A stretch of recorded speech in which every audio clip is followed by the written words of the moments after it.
En cette période de Black Friday et à un mois des fêtes de Noël, vous vous demandez sûrement quels sont les cadeaux les plus pertinents à faire à un passionné de photographie argentique. Ou alors vous cherchez tout simplement des idées à proposer à vos proches qui ne savent pas quoi vous offrir comme cadeau à Noël. Dans cette vidéo, je vais donc vous proposer des idées cadeaux qui, pour moi, me semblent assez pertinentes en tant que passionné d'argentique, mais je ne vais pas m'arrêter là.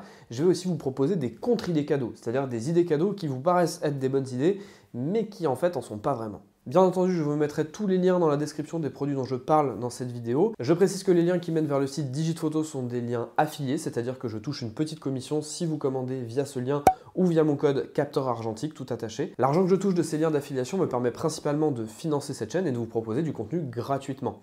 En contrepartie, vous, ça ne vous coûte pas plus cher quand vous commandez chez Digitphoto et ça c'est cool. Maintenant que cette précision est faite, passons aux bonnes idées cadeaux. Offrir des pellicules photos, c'est toujours une bonne idée. J'imagine que vous y avez déjà pensé, mais ce que je trouve intéressant avec les pellicules, c'est que c'est plus vraiment devenu un produit consommable pas cher. Ça fait quelques années que c'est le cas, et en réalité, vous avez un petit peu des budgets de pellicules pour un peu toutes les bourses et un peu toutes les personnes qui pourraient vous offrir des cadeaux. Si par exemple vous organisez un simple Secret Santa avec vos collègues ou avec vos potes et que vous décidez de faire un budget max de 10 ou 20 euros, vous avez largement de quoi vous acheter une ou deux pellicules.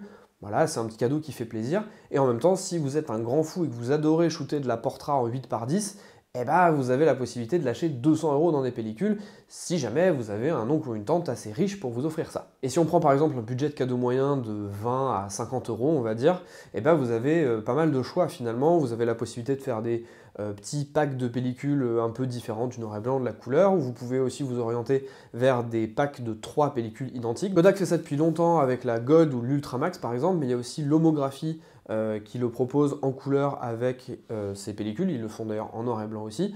Bref, vous avez pas mal de choix. Vous pouvez bien entendu commander vos pellicules sur internet. Je vous ai mis des liens dans la description pour ça. Mais vous pouvez aussi aller dans votre labo. Si jamais vous avez un labo près de chez vous, n'hésitez pas à aller les consulter, à aller acheter chez eux. Et puis comme ça, en plus, ils pourront vous conseiller si jamais vous n'êtes pas sûr de quelle pellicule acheter.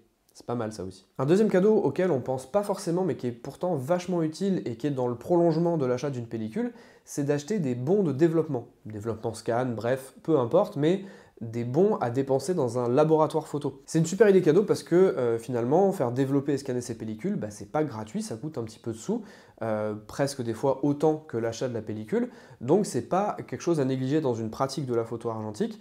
Je sais qu'il y a plein de labos qui proposent des bons de développement, des cartes prépayées, des choses comme ça.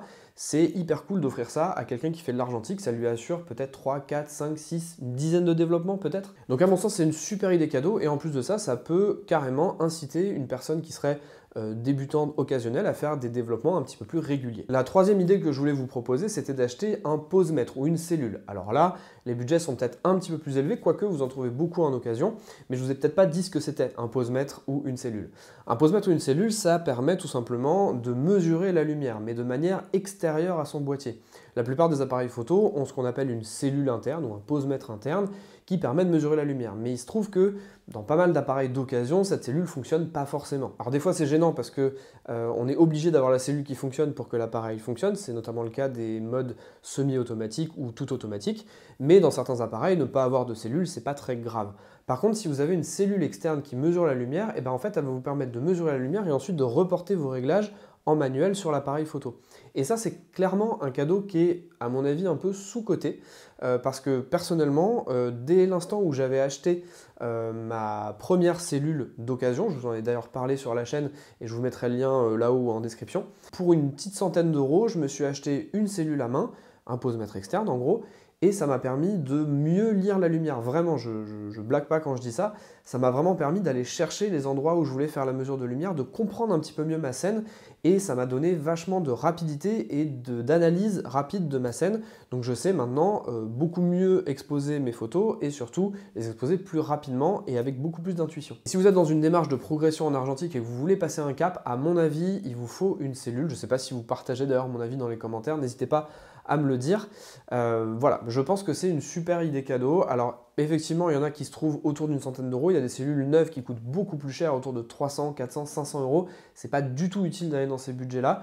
Il y a plein de cellules d'occasion qui existent sur Internet à 15-20 euros. Il faut juste s'assurer qu'elles fonctionnent bien. Avant de passer à la quatrième idée, n'hésitez pas à vous abonner et à liker cette vidéo, mais surtout à partager cette vidéo. C'est vraiment littéralement le partage qui permet que la vidéo se diffuse, et si jamais vous avez des potes qui ne savent pas quoi se faire offrir comme cadeau, bah, ça peut être une bonne option de partager cette vidéo. La quatrième option que je vous propose, c'est d'offrir une formation photo. Alors se former en photo, c'est essentiel, il y en a qui le font de plusieurs manières différentes, il y en a qui aiment tâtonner, faire des essais, des erreurs, etc. Il y en a aussi qui aiment bien suivre des cours en ligne pour ensuite appliquer eux-mêmes dans leur propre pratique. C'est ce que fait par exemple le site Ampara, que j'utilise de temps en temps quand je veux me former sur un domaine en photographie. Mais à mon sens, si vous voulez progresser de manière un petit peu plus personnalisée et que vous avez besoin justement qu'on vous accompagne sur votre pratique de l'argentique, eh bien, il existe des formations photo en vrai, des workshops, des ateliers, mais qui se passent du coup en présentiel. Et c'est notamment ce type de formation que je propose depuis maintenant quasiment 4 ans, en partenariat avec l'atelier argentique à Nantes, et qui m'a permis de former plus de 90 personnes en photo argentique. Je suis actuellement en train de travailler sur la programmation 2025 des workshops qui devrait sortir dans pas très longtemps au moment où sort cette vidéo aussi.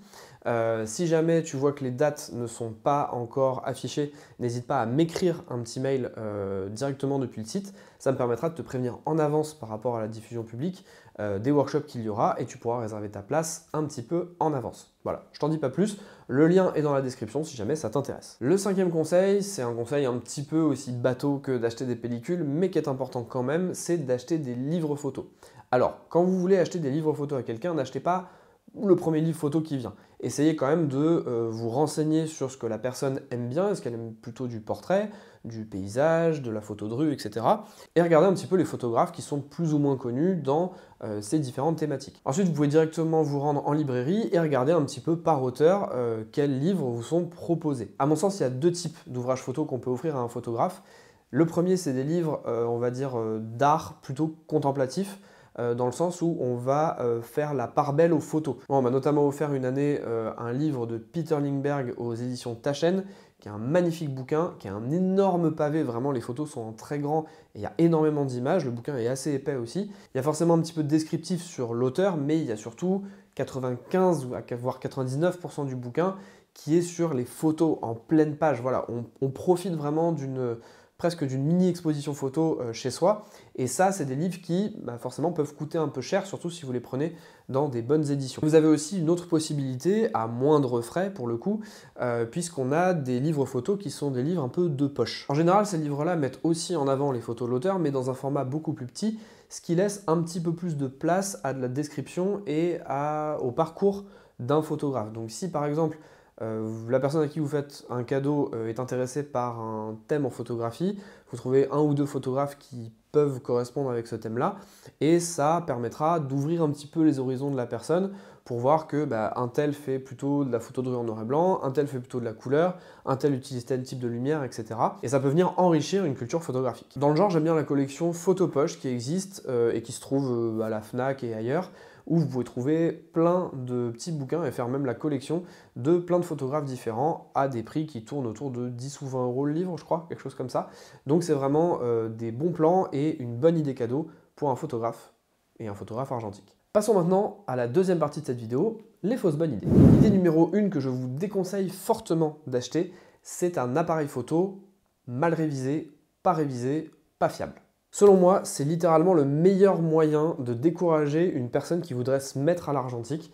Lui acheter un appareil photo qui ne fonctionne pas ou qui pose problème, c'est s'assurer de dépenser de l'argent pour des pellicules, se rendre compte que ça ne fonctionne pas, ne pas savoir pourquoi, et finalement se décourager et abandonner la pratique de l'argentique. C'est quand même dommage. Si jamais vous souhaitez acheter un appareil d'occasion, je vous conseille de regarder l'article que je vous ai mis dans la description. Il y a beaucoup de choses dans la description dans cette vidéo, mais vraiment allez regarder l'article, je vous mets quelques captures d'écran à l'image. Je vous décris la plupart des choses qu'il faut regarder sur un appareil photo. Je ne suis pas exhaustif sur tous les modèles d'appareils photo, c'est impossible, mais par contre il y a quelques bonnes pratiques à regarder quand vous allez acheter un appareil photo. Ne vous faites surtout pas livrer comme ça. Allez regarder dans votre ville ou proche de chez vous. N'hésitez pas à tester le matériel, voir s'il fonctionne, s'il déclenche, s'il n'y a pas de bruit bizarre. Bref, je vous décris tout dans l'article.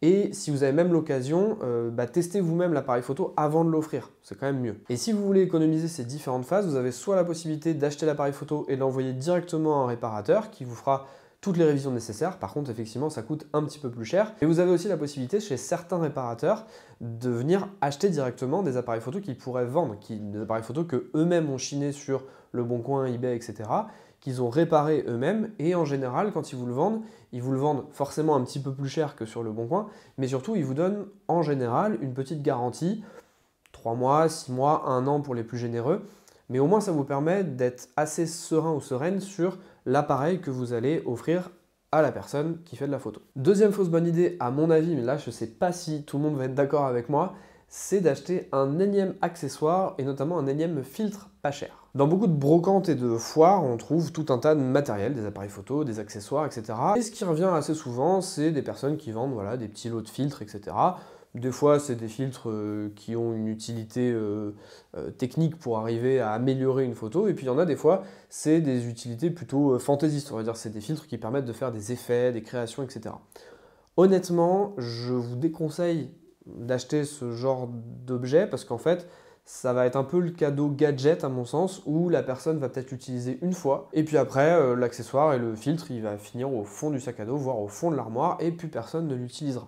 Donc à mon sens, si vous avez 10 balles ou 15 balles à dépenser, dépensez-les dans une pellicule, ça sera mieux. La troisième fausse bonne idée, à mon avis, c'est d'acheter une pellicule périmée. Alors même si les pellicules périmées sont plébiscitées par un certain nombre de photographes qui adorent shooter avec ce genre de pellicule pour le côté un petit peu découverte, surprise, pas de maîtrise particulière du résultat, bref, il y a tout un tas de raisons qui peuvent pousser à shooter une pellicule périmée.